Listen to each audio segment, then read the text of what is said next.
जय श्री राधे। जय नारायण। सभी भक्तों को जय जय श्री राधे। आपका पुनः हमारे YouTube चैनल में एक बार स्वागत है। देखिए, आज हम लोग यहाँ पे काल सर्पदोष क्या होता है, काल सर्पदोष कितने प्रकार की होती है, इन सभी विषयों पर बात करेंगे और यह भी जानेंगे कि अपनी कुंडली में हम कैसे देख सकते हैं कि काल सर्पदोष है या नहीं है, या फिर कौन सा काल सर्पदोष है, क्योंकि काल सर्पदोष भी कई प्रकार की होती हैं। देखिए, व्यक्ति की कुंडली से उसके भविष्य के बारे में अनुमान लगाया जाता है। काल सर्पदोष, देखिए, जब राहु और केतु आमने सामने हो और समस्त ग्रह जो है मध्य में हो, मतलब राहु और केतु के इधर ना हो, राहु और केतु के मध्य में हो समस्त ग्रह, और इधर पूरे रिक्त हो, तो ऐसे योग में जो है काल सर्पदोष बनता है। और यदि अगर कोई भी एक भी ग्रह राहु और केतु के साथ में है, यानी कि अगर हम माने यहाँ पे अगर आपके गुरु बैठ गए, अगर गुरु यहाँ पे है तो इसका जो है आंशिक काल सर्पदोष कहलाएगा। आंशिक काल सर्पदोष होता है। देखिए, काल सर्पदोष 12 प्रकार के होते हैं। 12 प्रकार में जो है हर एक प्रकार के अलग अलग होते हैं। देखिए, और कुंडली में 12 प्रकार से काल सर्पदोष बनते हैं, उनका योग भी 12 प्रकार से बनता है। तो पहले हम लोग जानेंगे काल सर्पदोष 12 प्रकार के कौन कौन से हैं, और फिर उनका क्या कैसे बनता है कुंडली में, उनके राहु केतु का क्या उस वक्त योग होता है, द्वितीय में होते हैं, तृतीय में होते हैं, चतुर्थ में होते हैं, किसमें होते हैं, कैसे हम पहचान पाएंगे कि काल सर्पदोष यहाँ पे कौन सा काल सर्पदोष बनता है। तो सर्वप्रथम देखिए काल सर्पदोष के नाम।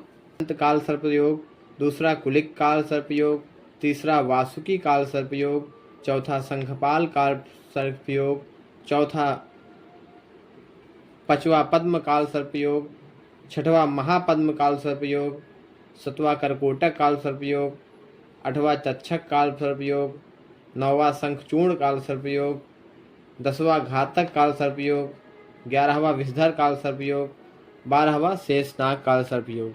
तो देखिए ये जो है 12 ये काल सर्पयोग हैं। देखिए, इन सब का भी प्रभाव कुछ अलग अलग होता है। जिस प्रकार जैसे कि हमारे राशियां नक्षत्र प्रभाव देते हैं, ग्रह अलग अलग प्रभाव देता है, उस प्रकार ये काल सर्पदोष 12 काल सर्पदोष अलग अलग प्रभाव देते हैं।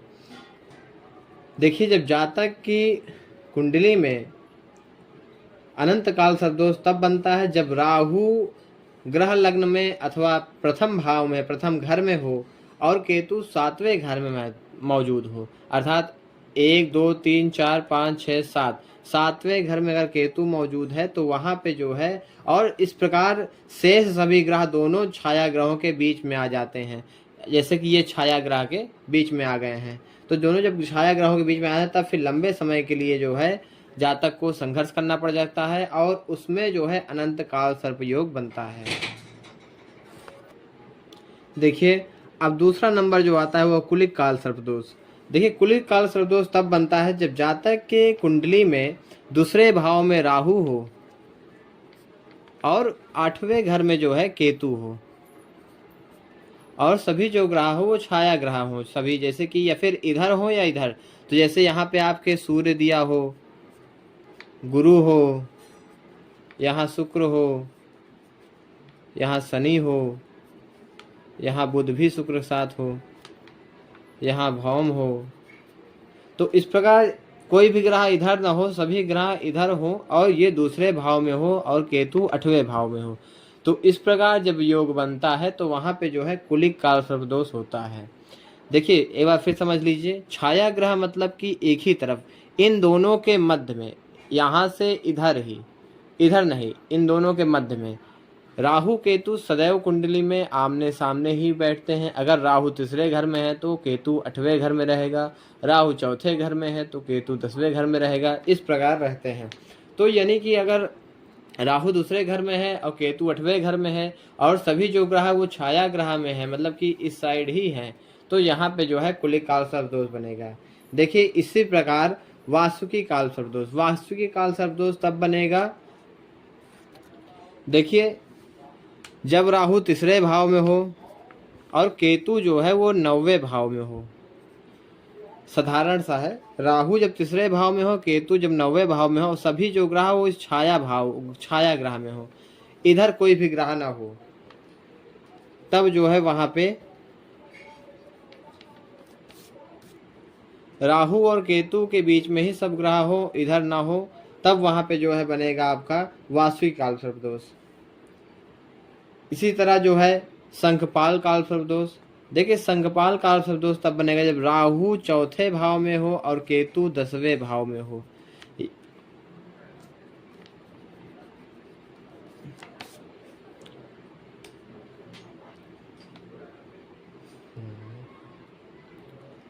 अब देखिए आपका आता है संखपाल काल सर्प दोष। संखपाल काल सर्प दोष कब बनता है? जब राहु आपके चौथे घर में हो और केतु आपके 10वें घर में हो, तब उसके इस योग में जो है इस योग में जो है संखपाल काल सर्प दोष का निर्माण होता है। और सभी जो ग्रह हो वो छाया ग्रह हो। छाया ग्रह मतलब कि इधर ना हो, सभी ग्रह राहु और केतु के बीच में हो, तब वहां पे जो है आपका संखपाल काल सर्प दोष बनता है।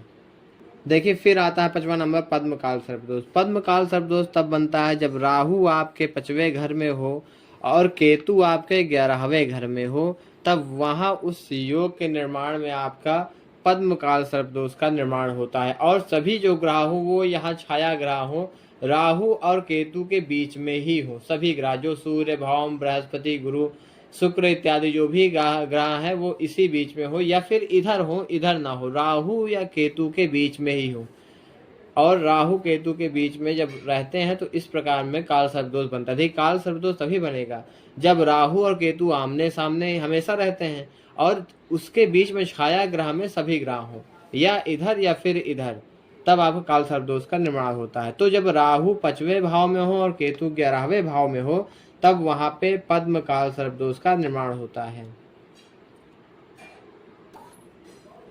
अब देखिए महापद्म काल सर्पदोष। महापद्म काल सर्पदोष का निर्माण तब होता है जब 6ठे भाव में राहु हो और 12वें भाव में जो है आपके 12वें भाव में केतु हो।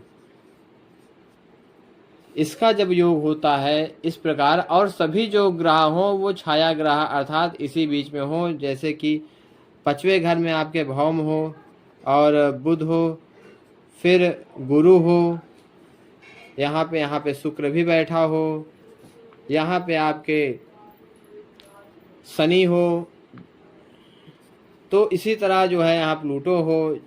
जितने भी ग्रह हैं वो सब यहीं बैठे हो, इधर ना हो, छाया में ही हो, राहु और केतु के मध्य में हो, तब वहां पे जो है महापद्म काल सर्पदोष का निर्माण होता है।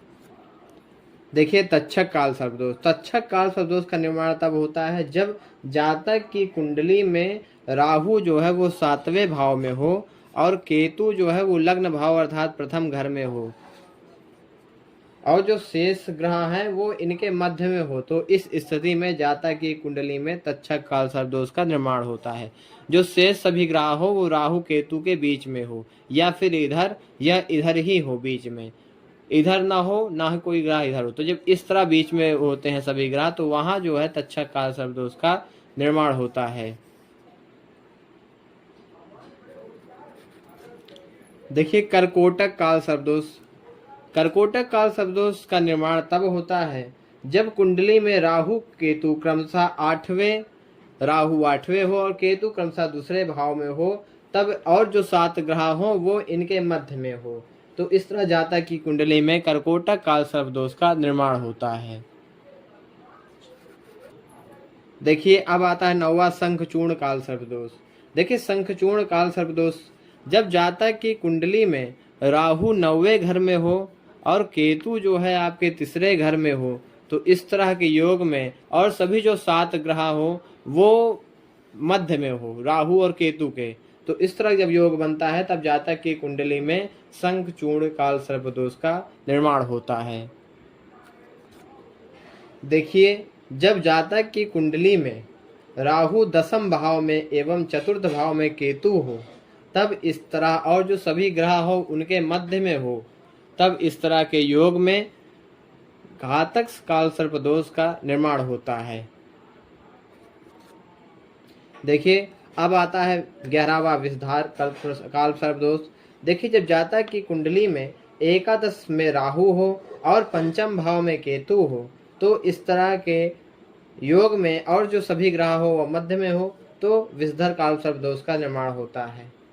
देखिए जब यह दोष होता है, काल ये विषधर काल सर्प दोष होता है कुंडली में, तो जातक देखिए न संतान कमजोर एवं बीमार रहती है जातक की, और जातक की शिक्षा भी प्रभावित हो सकती है। जिसकी कुंडली में होगा उसका ये प्रभाव होता है। अब देखिए आखिरी और 12वें नंबर की जो काल सर्प दोष आता है वो शेषनाग काल सर्प दोष।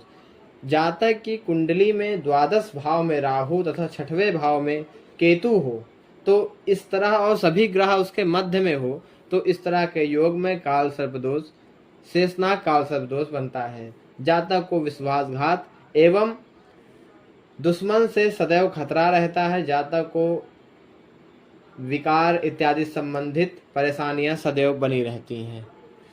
देखिए आज हम लोग इस वीडियो में जान पाए कि काल सर्पदोष कितने प्रकार की होती है और कौन कौन सी काल सर्पदोष होती है। सदैव बस हमें ये ध्यान देना है कि राहु और केतु ये आमने सामने होते हैं कुंडली में, चाहे कोई भी योग हो, परंतु अगर सभी ग्रह हमारे राहु और केतु के मध्य में हो, सातों जो ग्रह हैं वो राहु और केतु मतलब इधर ही है, इधर ही हो, इधर ना हो, इधर ना हो, सभी ग्रह इधर ही हो, मतलब ऐसे मध्य में हो, या फिर सभी ग्रह इधर ना हो करके सभी ग्रह इधर ही हो, तो इस तरह में योग में काल सर्पदोष बनता है। अर्थात राहु और केतु के मध्य में जब सब ग्रह होते हैं तब वहाँ काल सर्पदोष बनता है, काल सर्पदोष का निर्माण होता है।